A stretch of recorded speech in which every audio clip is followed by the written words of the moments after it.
takot at pagkakita. Ang nakita namin po ay yung storm surge na nangyari sa Tacloban, Leyte.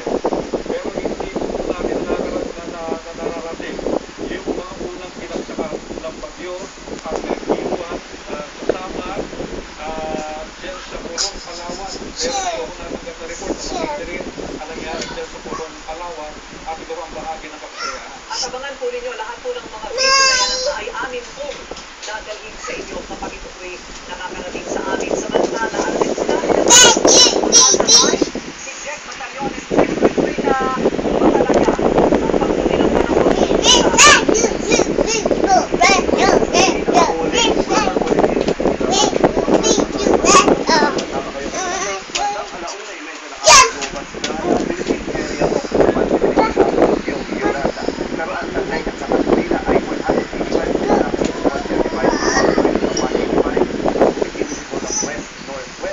Sa bilis na 35 kilometers per hour at buo dyan sa Wipit na. Kaya nga, muli na nalilubas na Philippine Air Force hindi nila na lahat ng mag-ibig sa ating bansa at nasa bukas at sa mga susunod na araw ay magiging maganda na ang kalagayan ng panahon dito sa aming bansa. Kaya muli na, may mga kumakalat. Wow.